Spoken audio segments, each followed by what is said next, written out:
말씀만 다 함께 읽도록 하겠습니다. 디모데후서 1장 6절부터 7절입니다.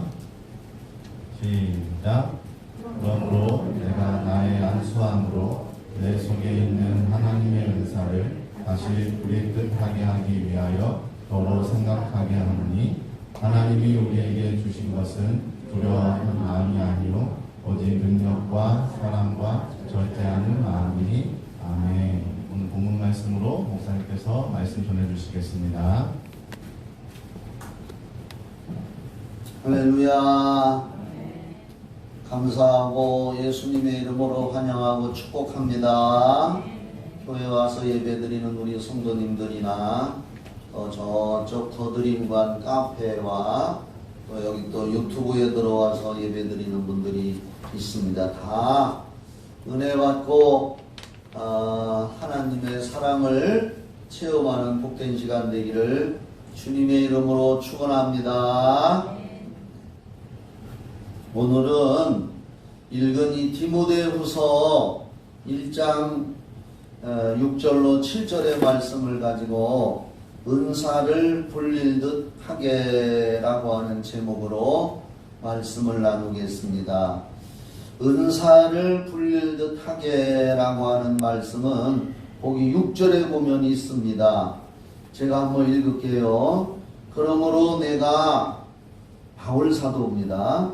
나의 안수함으로 내 속에 있는 하나님의 은사를 다시 불릴듯 하게 하기 위하여 너로 생각하게 하노니. 그래서 거기 보면은 은사를 다시 불릴듯 하게라는 말씀이 있습니다.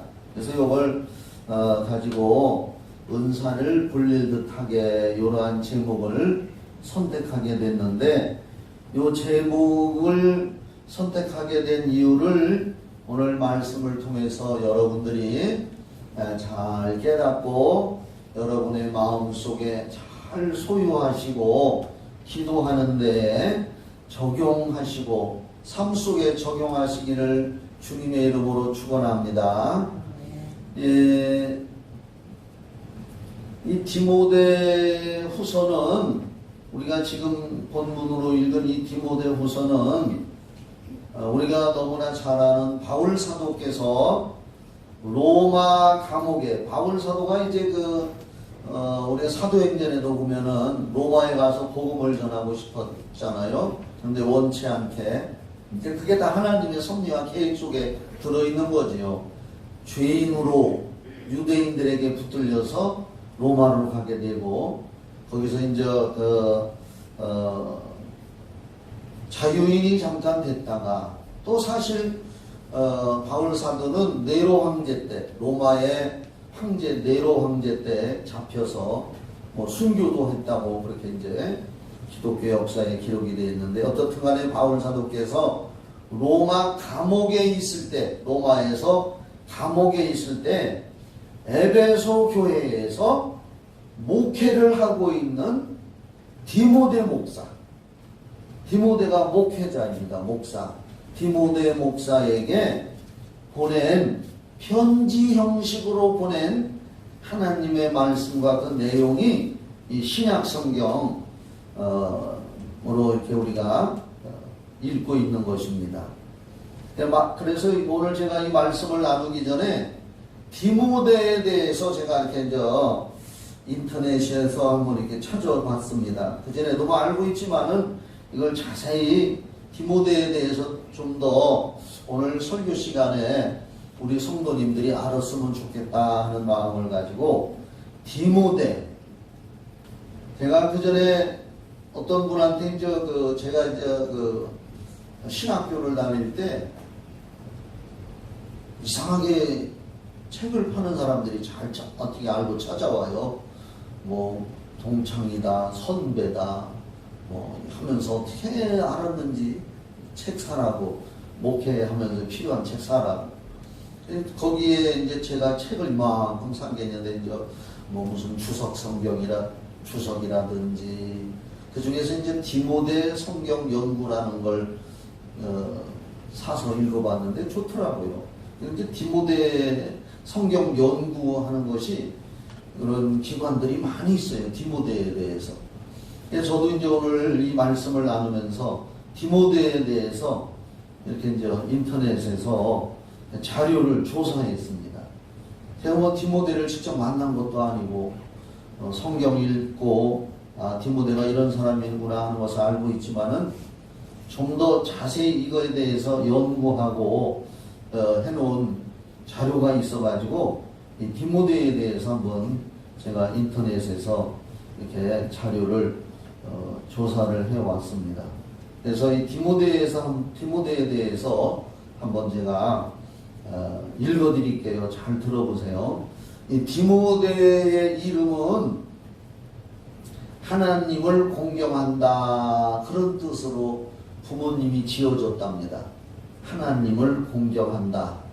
참 좋은 이름이지요, 디모데는. 그리고 디모데의 출생지는 소아시아.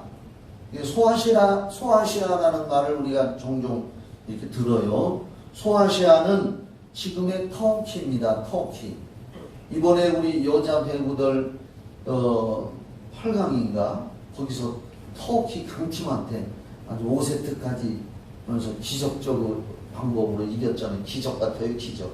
다 뭐 세계 도박사들은 다 터키가 진다고 이긴다고 했는데 한국이 5세트까지 하면서 이겼습니다.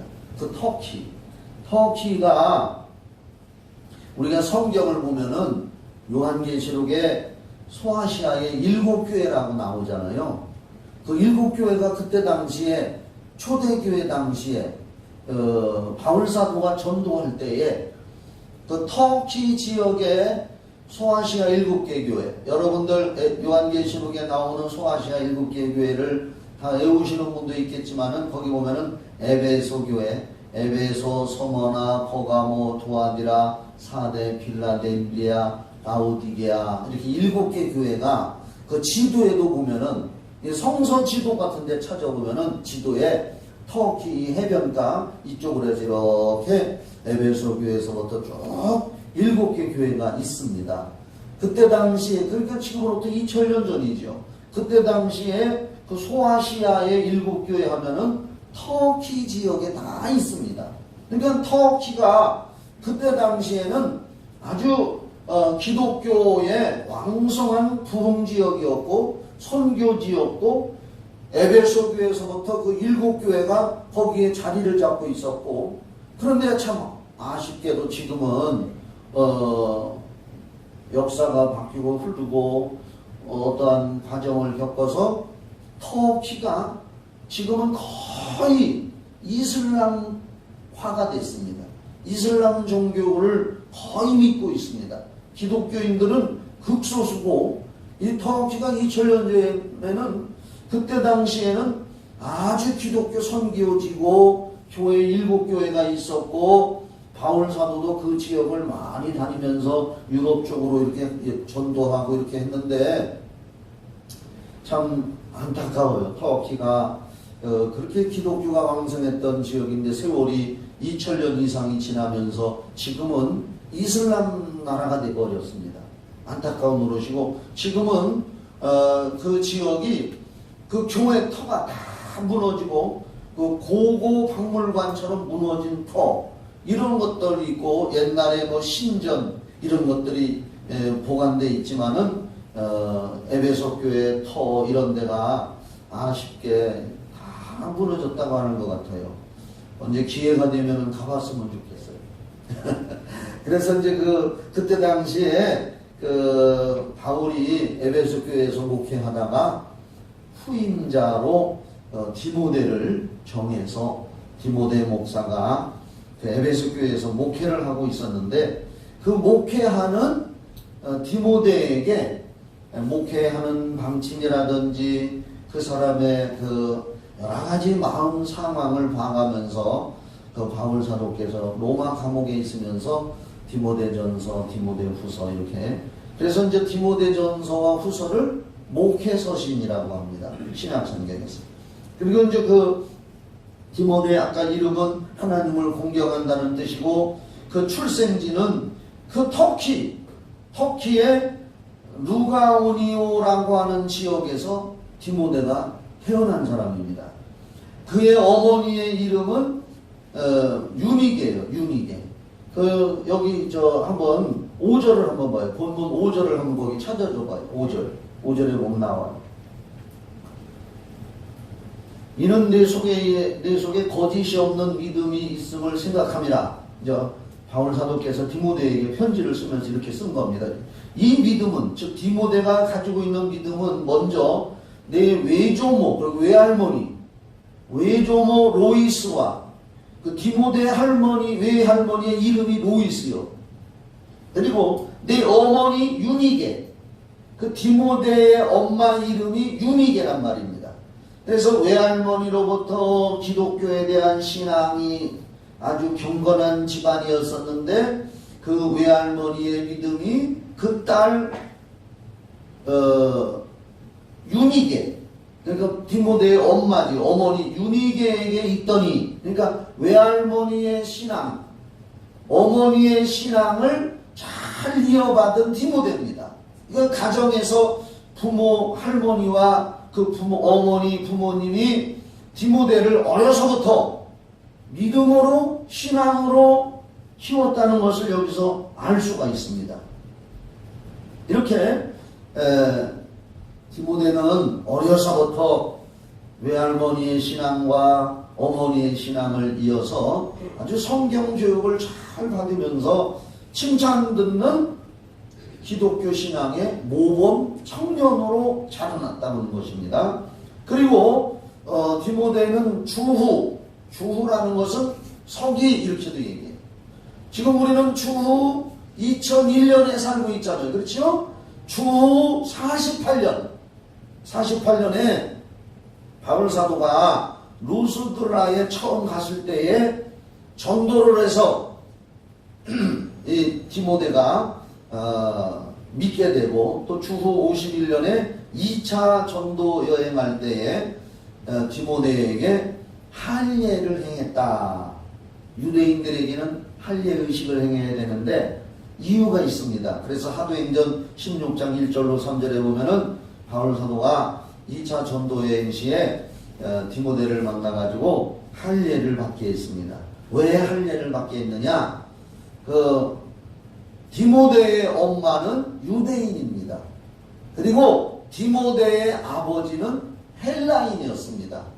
지금으로 말하면 다문화, 옛날 말로 말하면은 혼혈족. 그러니까 디모데가 혼혈족이요. 정통 유대인이 아니고 정통 헬라인도 아니고, 아버지가 헬라인, 엄마 누구요? 이름 유니게는 유대인인데 아버지 헬라인과 정통 유대교인인 어머니가 만나서 결혼을 해서 태어난 디모데가 혼혈족이란 말입니다. 지금으로 말하면 다문화 민족인데, 그래서 바울이 디모데를 데리고 다니면서 성경을 가르치고 영적인 훈련을 시키고 목회자라고 키우기 위해서는 유대인 사회에서는 다문화나 그때 당시에 2000년 전에는 그걸 인정을 안 해주고 유대인들이 꺼려한단 말입니다. 그래서 부득이해서 디모데에게 할례를 줬다는 거예요. 할례를. 그래서 유대인들 속에 복음을 전할 수 있도록 할례를 줬고요. 그리고 디모데전서 4장 14절에 보면은 바울 사도가 그렇게 기록을 했습니다. 장로회, 그러니까 장로회의 조직 속에서 디모데가 목사 인직을 받았습니다.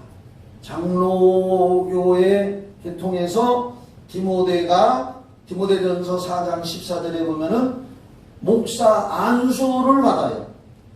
목사 안수를 받았는데, 그때에 바울 사도께서 이제 다른 분들도 있었겠지요. 사도들이 목사 안수식을 할 때 바울 사도께서 그 디모데에게 특별히 예언의 말씀을 준 게 있다고 합니다. 예언을. 디모데전서 한번 찾아볼까요? 디모데전서 4장 14절입니다. 거기 보면 내 속에 있는 은사 곧 장로의 회에서, 이것은 장로들이 줬다는 게 아니라 장로교회, 장로교회 모임단체 회에서 목사 안수 받을 때에 예언을 통하여 받은 것을 가볍게 여기지 말며, 전 디모데전서에서 바울이 디모데에게 그렇게 했습니다. 너 목사 안수 받을 때 하나님께서 성령으로 내 속에 은사도 부어주시면서 안수 받을 때 은사도 부어주시고 또 너에게 특별히 예언을 해준 게 있지 않느냐. 저도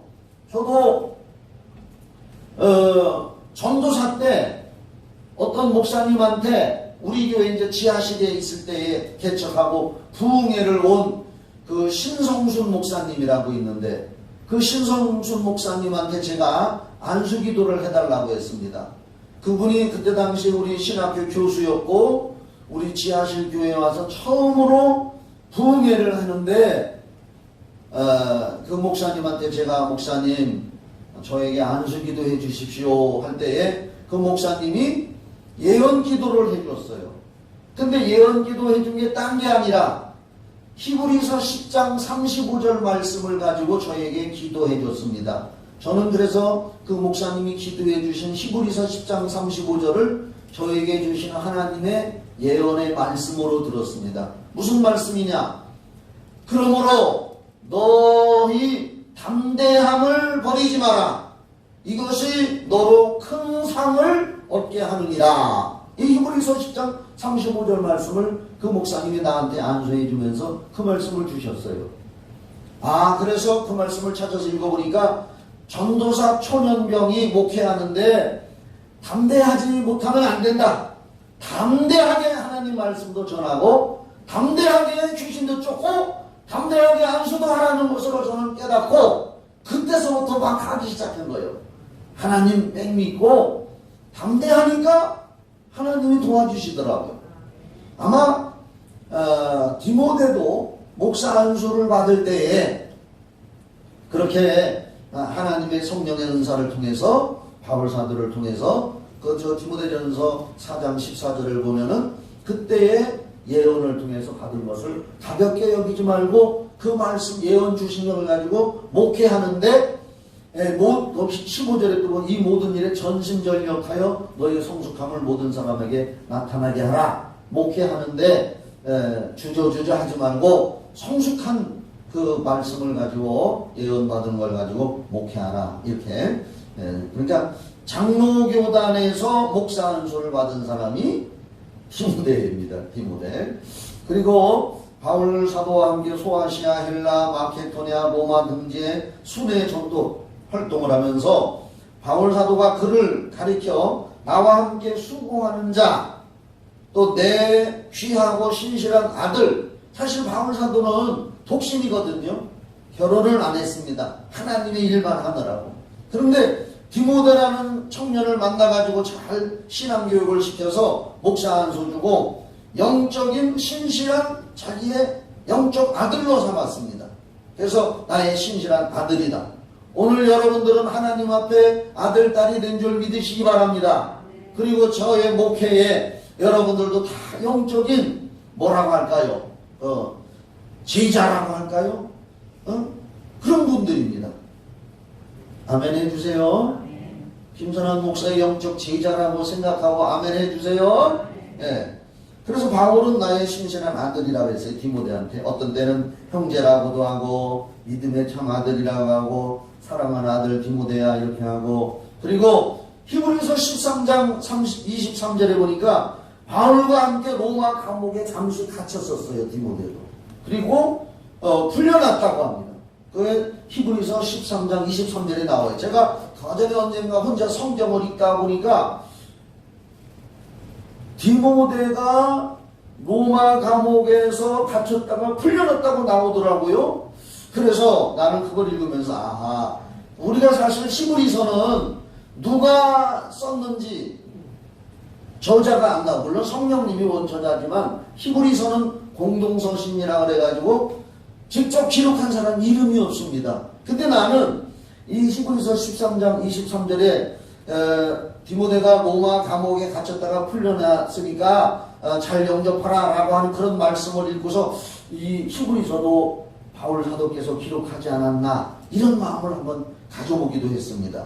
그리고 아까도 얘기했지만은 바울 사도가 에베소 교회 거기서 개척을 하고 목회를 하다가 디모데에게 후임으로 에베소 교회를 맡겨주고 있었고, 이 디모데후서 우리가 읽은 이 디모데후서를 받아서 디모데가 읽을 때는 바울 사도가 로마 감옥에 갇혀 있으면서 디모데에게 이렇게 목회를 하라 하면서 이 디모데후서를 기록해서 보내준 겁니다. 그래서 오늘 우리가 읽은 이 디모데후서가 그런 내용입니다. 그래서 조금 더 읽어줄게요. 지금까지 한 내용을 제가 이렇게 A4 용지 2장에다가 이렇게 디모데에 대해서 조사를 해왔습니다. 왜 지금 제가 이런 내용을 오늘 설교에 핵심이 있다가 나오는데 그 핵심을 우리가 듣기 전에 이 디모데에 대해서 좀 알아야 할 필요가 있기 때문에, 자 한번 들어보세요. 디모데는 바울의 제자가 되어 바울과 함께 하나님의 일에 충성을 한 목회자이다. 헬라인 아버지와 유대인 어머니 사이에서 태어난 혼혈인 디모데는 어릴 때부터, 여러분 잘 들으세요. 어린이들 신앙교육이 얼마나 중요한지. 어릴 때부터 경건한 분위기에서 성장하였다. 아버지가 헬라인이었으므로 헬라인적인 영향을 받아 다신교 사상에, 다신교라는 것은 모든 신을 인정하고 그 신을 찾는 것, 그게 다신교예요. 다신교 사상에 빠질 수도 있었으나 디모데는 그 이름과 같이 오직 하나님만을 믿고 섬겼다. 신실한 외할머니 로이스와 어머니 유니게로부터 성경을 배우며 하나님 중심으로 신앙생활을 하는 디모데는 모범적인 젊은이가 되어갔다. 한 분이신 하나님을 사랑하고 이웃의 선을 행하며 봉사하는 청년 디모데가 그의 고향 루스드라에서 모든 사람들의 칭찬을 한 몸에 받게 된 것은 당연한 일이었다. 신앙적으로 이처럼 평온한 가운데 기독교 교육을 받던 디모데의 인생은 사도 바울과의 만남을 통해 변화의 계기를 맞았다. 그러니까 개인적인 외할머니, 어머니로부터 신앙교육을 받으며 평범하고 유족한 가정에서 평범한 신앙인으로서 교회생활 잘하고 예배드리던 사람이 바울 사도를 만나서 획기적인 변화를 체험했는데, 그래서 목회자의 길을 가게 됐다는 거예요. 계기를 맞는다. 1차 전도 여행 중 루스드라를 방문한 바울과 디모데의 만남은 운명적인 사건이었다. 기적을 행하고 복음을 전파하다가 모진 핍박을 받고 후사 일생으로 목숨을 건진 바울의 모습은 막 돌에 맞아서 죽을 뻔하기도 했잖아요. 바울이 어려움을 모르고 살아온 디모데에게는 무척 인상적이었다. 이 만남을 통해서 예수 그리스도를 영접하게 된 디모데는 좀 믿음의 확신을 갖는 거죠. 어머니, 외할머니로부터 성경을 배웠지만은 바울 사도를 만나서 믿음의 확신을 가지고, 구원의 확신을 가지고 은혜를 받은 거죠. 그래 디모데는 자신에게 새 생명을 불어넣어준 영적 아버지 바울의 극진한 사랑을 받으며 제자 훈련을 받게 되었다. 약 3년간 바울과 함께 전도 여행을 하면서 현장 교육을 받으면서 약 3년간 제자 훈련을 받았습니다.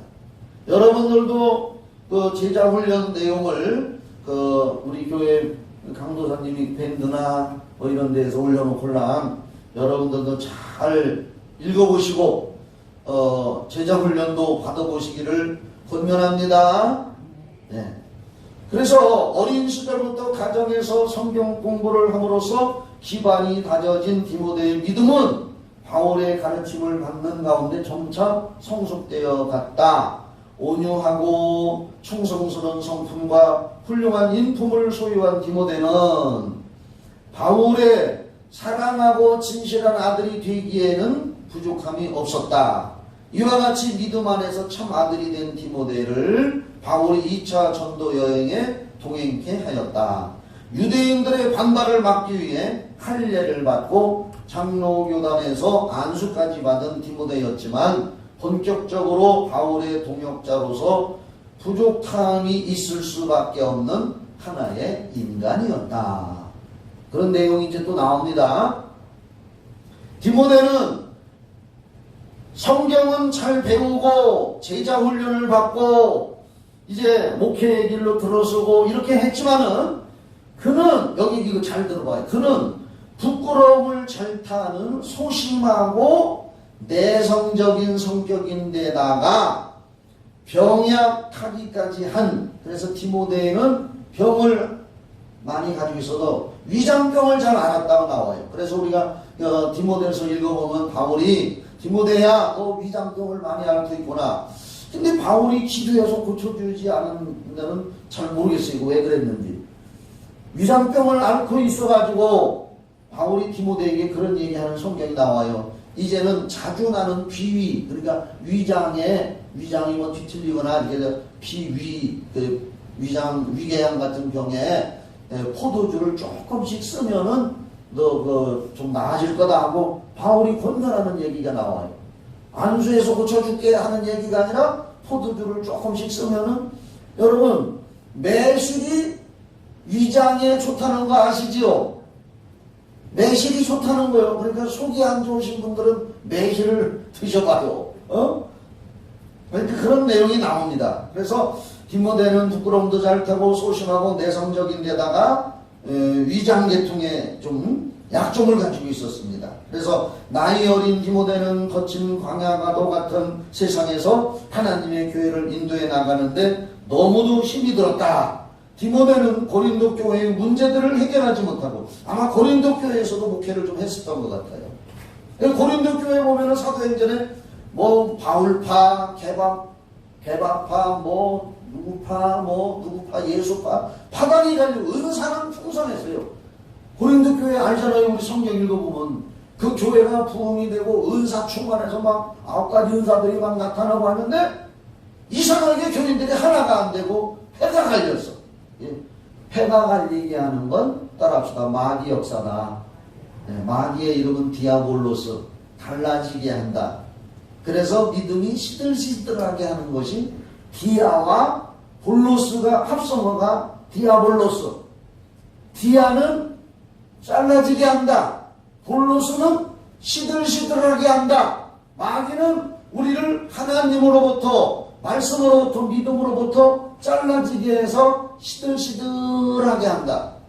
여러분 풀 뽑아놓으면 금방 어떻게 돼요? 시들시들하잖아요.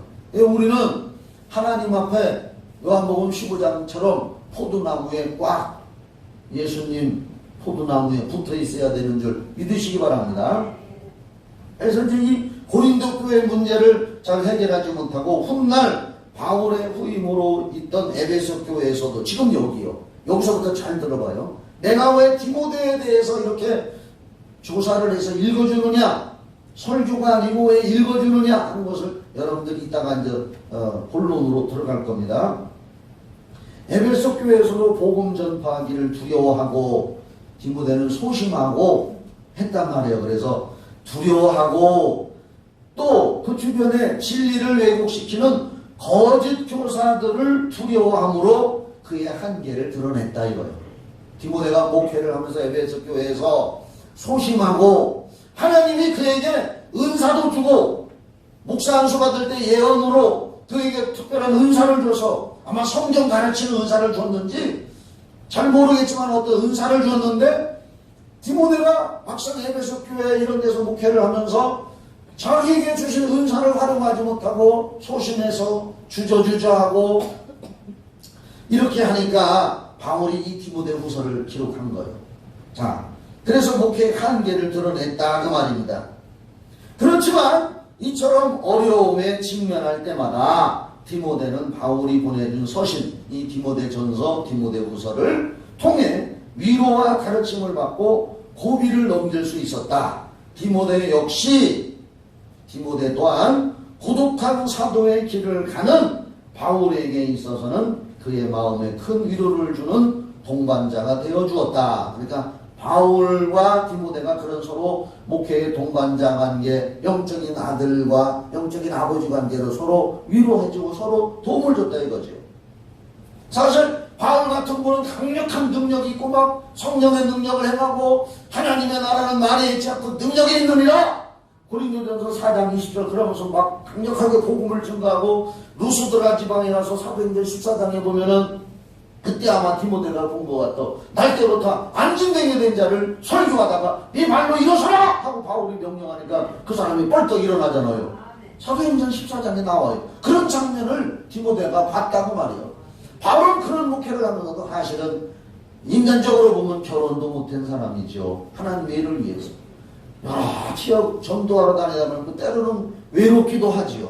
그럴 때 마음 따뜻하고 온화한 성품인 디모데를 영적인 아들로 삼아서 서로 위로를 받고 이렇게 했다는 거예요.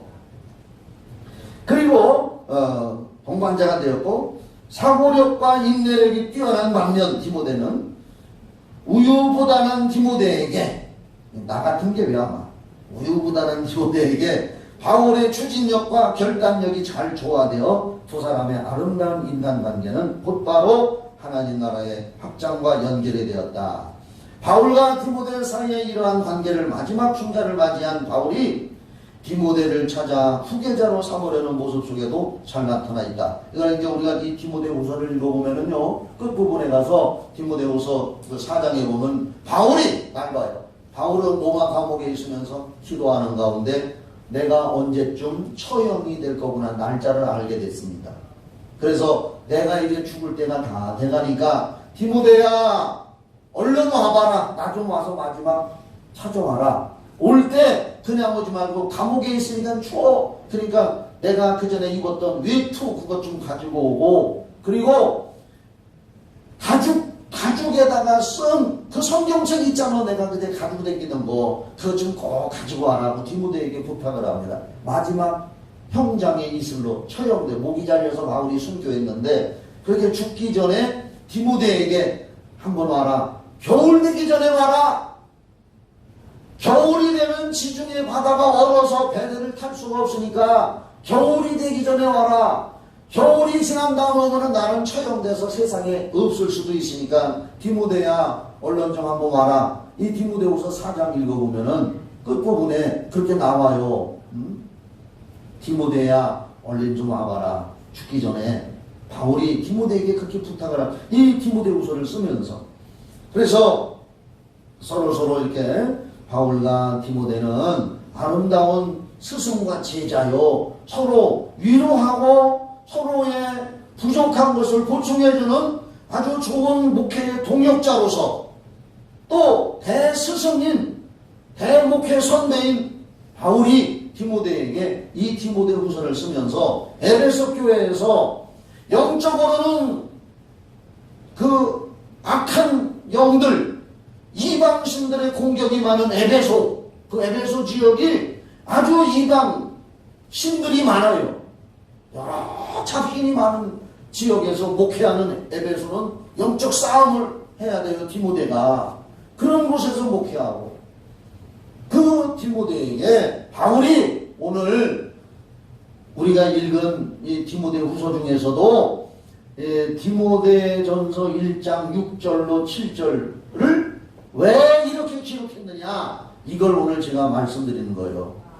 오늘 읽은 디모데후서 읽어보면은 이렇게 영적으로 도전이 오는 에베소 교회요 또 디모데 자신도 소심하고 어떤 때는 나약해지고 이러한 목회자 하나의 인간이지만 목회자라 그 말입니다.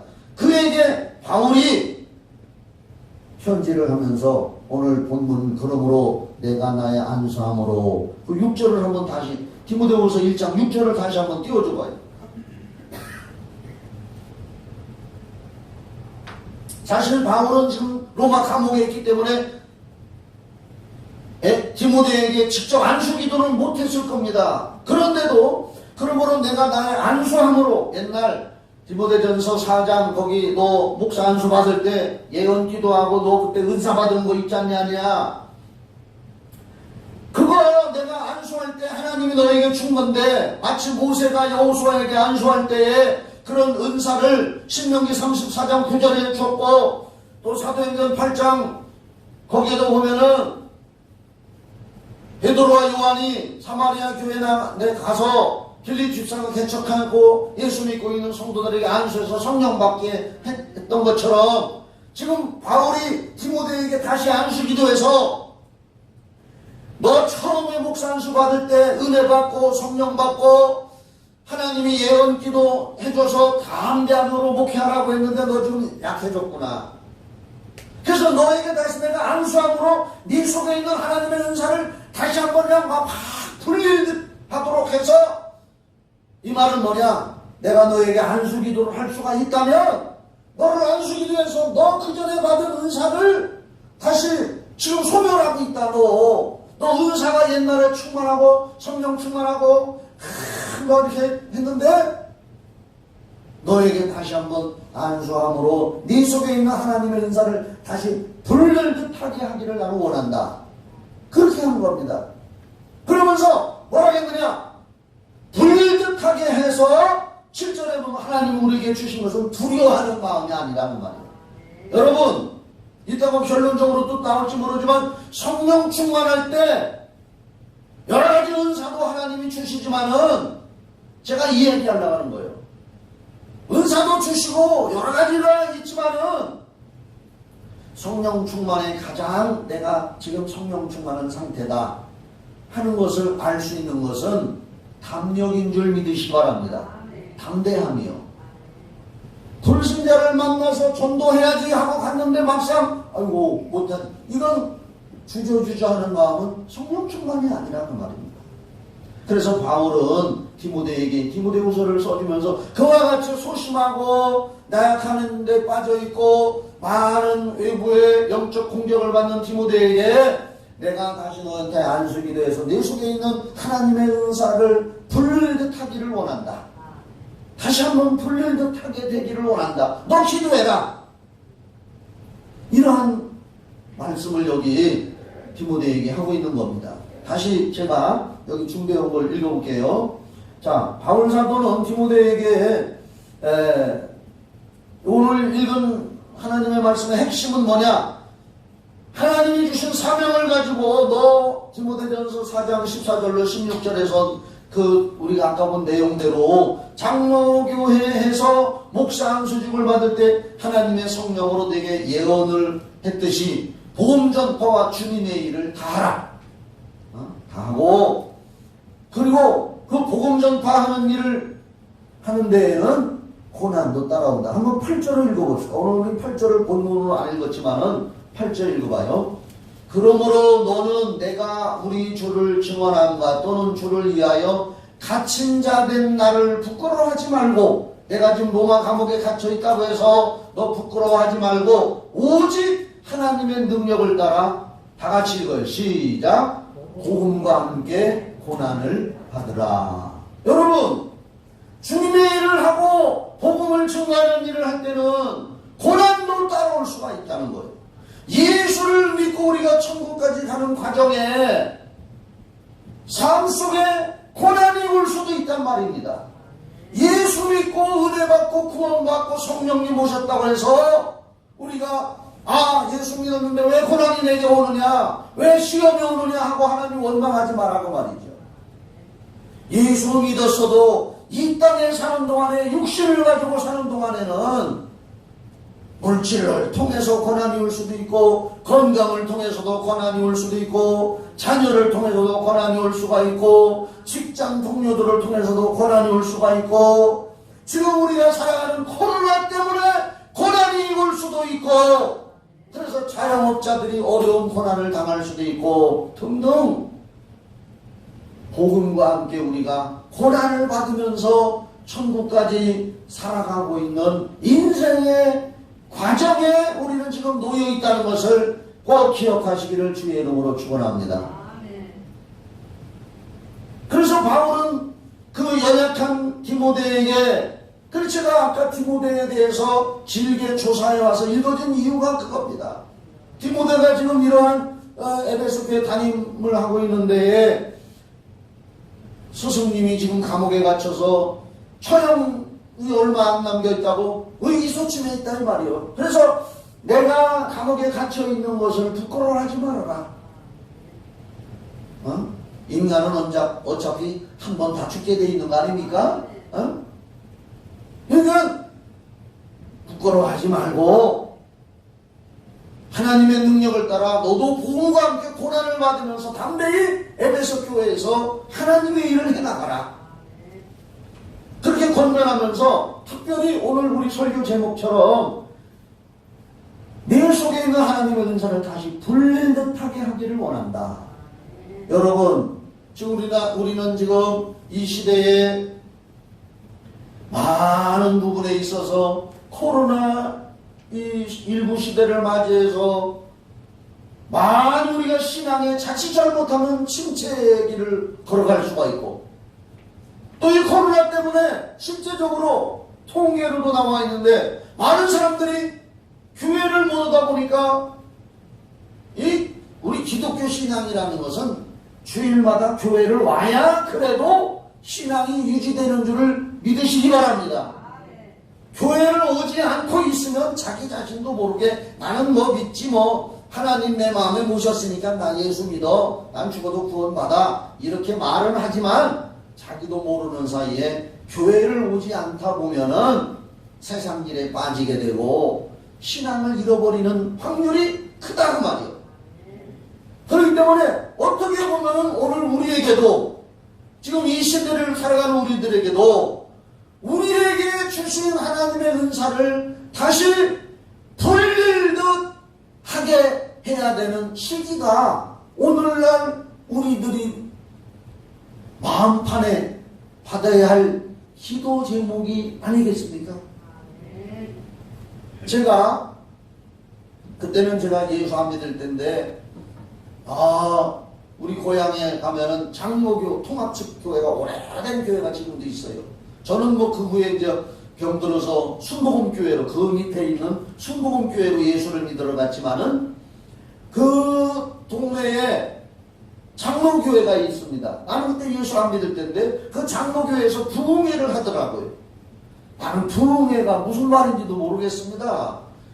그때 몰라. 예수도 안 믿는 사람이니까 뭐 중학교 다니고 뭐 이렇게 학교 다니고 그럴 때니까 그 동네에서 부흥회를 하는데 어디에서 유명한 강사가 와서 부흥회를 한다는데 하루는 우리가 그 논에서 물을 대고서 얼음판에서 우리는 뭐 썰매 타고 그랬거든요. 겨울에는 논에다가 벼벤 논에다가 물 대놓고서 썰매도 타고 뭐 스케이트도 타고 이렇게 하고 놀고 있는데 부흥회 끝나고 그 교회에서 부흥회를 한 번 뭐 북을 치면서 막 찬송하면서 부흥회를 한다는데 이제 오전 끝나더니 막 사람들이 몰려 나오더니 뭐 어떤 아가씨 그 우리 또래 된 아가씨 하나한테 얼마나 좋냐고 사람들이 막 그래요. 왜 그러나 하고 봤더니 뭐 방언을 받았다나? 방언 받았다고 사람들이 그 장로교회는 옛날에 그런 걸 몰랐던 것 같아. 지금 제가 이제 생각하니까 그냥 조용하게 예수 믿고 그냥 조용히 기도하고 이렇게 했었는데 이번에 온 부흥강사가 은사 부흥회를 해가지고 말이요. 그 교회에 처녀 하나가 방언을 받았다는 거예요. 그래가지고 교인들이 다 부러워하고 또 뭐 조금 지나고 나니까 또 뭐 누가 입신을 했냐? 입신을 해가지고 막 그때 입신이 나면 뭔지도 몰랐는데 입신을 해가지고 뭐 천사님 뭘 주세요 뭐 그런 소리를 했다고 그런 소리 들어보니까 우리 안 믿는 사람들이 볼 때 신기하기도 하고 방언이지 뭔가 뭐 입신이 뭔가 그러니까 입신이라는 것이 지금 우리가 안수하면 넘어지고 하잖아요. 성령의 능력으로. 그때는 그런 게 없었으니까 아가씨 하나가 막 넘어져가지고 이렇게 있어 몇 시간씩 누워있었다는 거예요. 막 그냥 끝나고도 사람들은 집에 갔는데 그 아가씨는 깨어나지도 않고 혼수 상태 같이 뭐 천국에 가 있는 건지 뭐 천사님 뭐 그런 소리도 하고 뭐 방언도 하고 막 난리가 났더라고요. 자, 그와 같이 우리들도 옛날에 우리도 예수 믿고 할 때는 얼마나 기도도 많이 하고 기도 운동하고 은사 받으려고 사모하고 했는데 지금은 우리들이 하나님이 주신 은사의 목적이 뭐요? 은사라고 하는 말은 성령이 우리 안에 오셔서 성령을 통해서 우리에게 어떠한 능력을 주시고, 다시 말해서 주를 위해서 봉사할 수 있는 힘을 주셔서 그걸 가지고 주를 봉사하고 사람들을 섬기게도 하고, 할렐루야.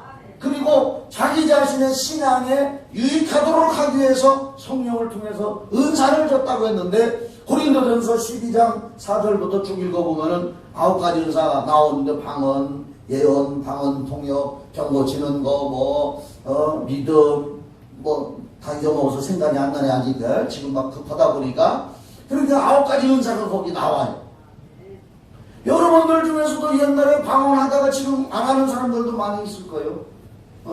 기도 생활도 그만큼 못하고. 또 옛날에는 주를 위해서 열심히 섬기고 봉사하고 기뻤어요. 여러분, 제가 여러분들에게 물어볼게요.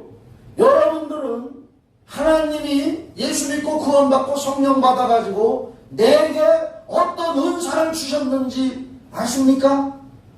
예수 믿으면서 내게는 어떤 은사가 있나? 물론 방언을 말하는 사람은 겉으로 나오는 발성적으로 나오는 거기 때문에 나는 성령의 은사로 방언을 받았다라고 이렇게 쉽게 알 수 있지만은 내면적으로 주시는 은사 같은 건 잘 모르는 사람들도 있어요. 그러니까 외적으로 주어지는 방언, 통역, 예언 이런 건 잘 할 수 있지만은 내면적으로 주신, 내적으로 주신 믿음의 은사라든지 지식의 말씀의 은사, 영분별의 은사 이런 것들은 잘 모를 수가 있어요. 그리고 은사가 고린도전서 12장 4절로 9절에 4절부터 11절에 나오는 은사가 요거 한번 찾아갑시다. 시간이 가더라도 우리가 모이는 거 주일 낮에 밖에 더 모여요. 지금 로마서 12장 6절부터, 나는 고린도전서 12장 9절에 있는 은사도 좋지만 로마서 12장 6절부터 있는 은사가 우리 교인들 성도들에게 더 좋은 은사라고 생각해요. 은사가 더 좋고 나쁜 건 없지만,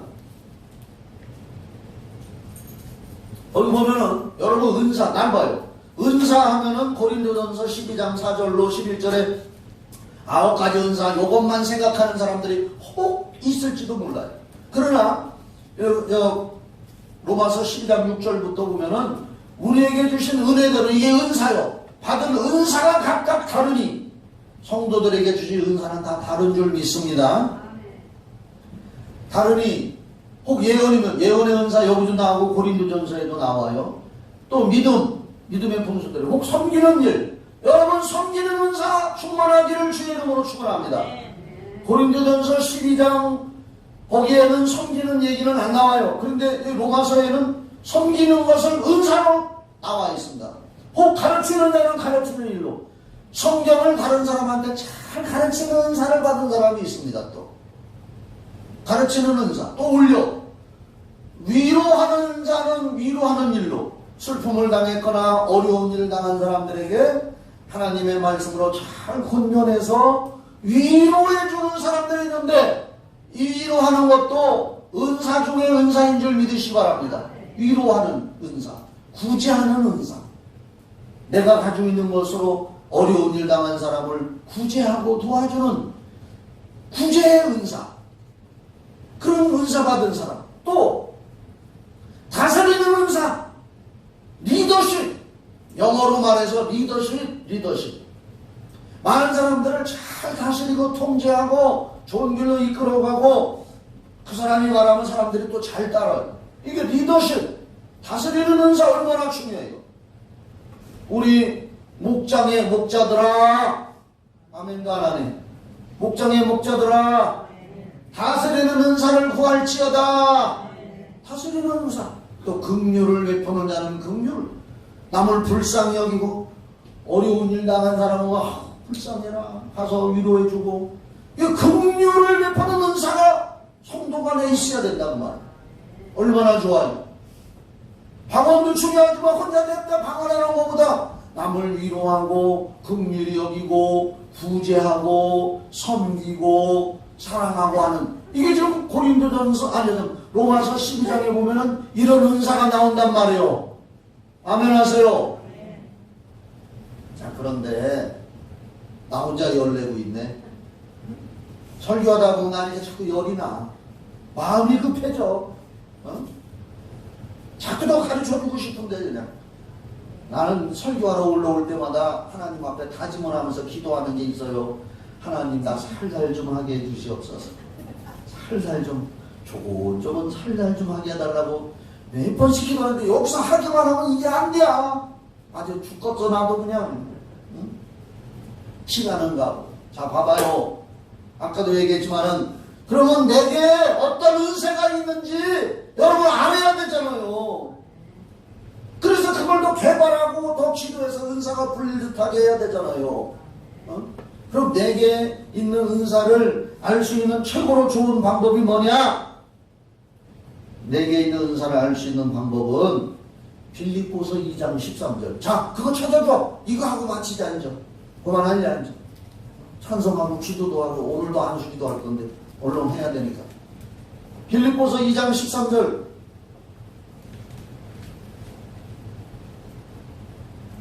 자, 이 말씀 하나를 가지고 내게 어떤 은사가 있나를 대부분 알 수가 있어. 너희 안에서 행하시는 이는 하나님이시니. 어떤 하나님? 따라합시다. 성령 하나님. 성령 하나님이 우리 안에 계셔. 너희 안에서 일을 행하신다 이거예요. 하나님은 우리를 통해서 성령을 주셔서 일을 행하게 하신다 이거예요. 그래서 너희 안에서 행하시는 이는 성령 하나님이신데, 하나님은 자기의 기쁘신 뜻을 위해 너희로 소원을 두고 행하게 하시나니. 자, 내게 어떤 은사가 있는지 알 수 있는 방법이 뭐냐? 기도하는 중에, 예수 믿고 하나님의 앞에 봉사하며 살아가는 중에 내 마음에 어떤 소원이 자꾸 일어나는 게 있다 이거요. 저기 봐봐요. 소원이 일어난다 이거요. 나는 교회에서, 예를 들어서 나는 교회 가서 안내하고 싶어. 내가 안내했으면 사람들 오면은 정말 친절하게, 아유 우리 교회 어떤 안내하는 거 보니까 꼿꼿하게 서서 오셨슈?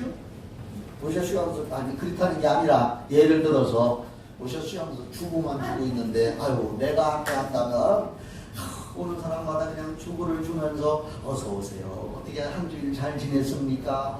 나 그렇게 하고 싶어. 이게 무슨 은사일까? 섬기는 은사 아닐까요?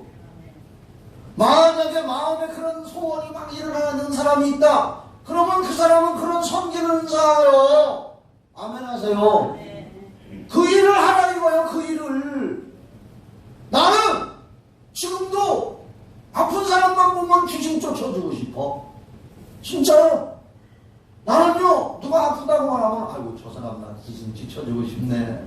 아이고 귀신 쫓아주면은 다는 안 났더라도 좋아지던지 성경대로 치유가 되는데, 아니 나는 이상하게 아프다는 사람만 얘기만 들으면은 귀신 쫓아주고 싶고 안수기 되고 싶어요.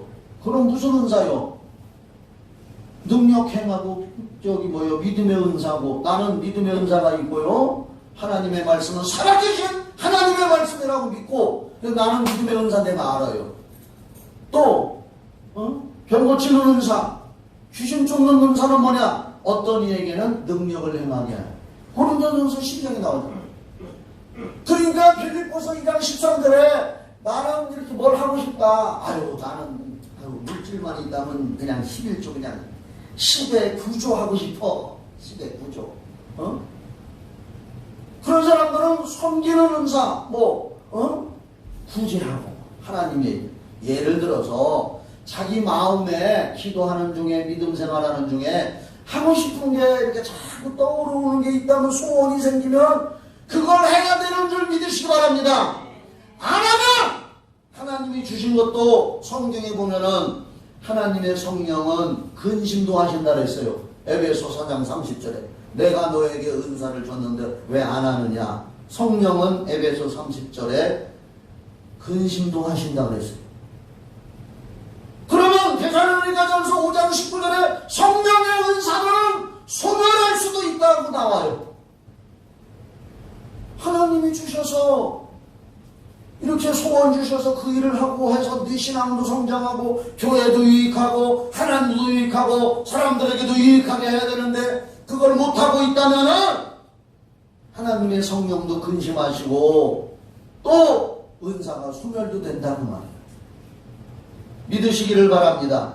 그래서 우리들이 코로나 시대에 바울이 디모데에게 디모데야 너 그렇게 있다가는 안 돼. 너 성령의 은사 소멸되면 주의 일 못해. 내가 너에게 그 전에 안수했는데 다시 안수해가지고서 네 속에 있는 하나님의 은사를 다시 불릴 듯하게 했으면 좋겠다. 기도합시다. 그만하겠습니다.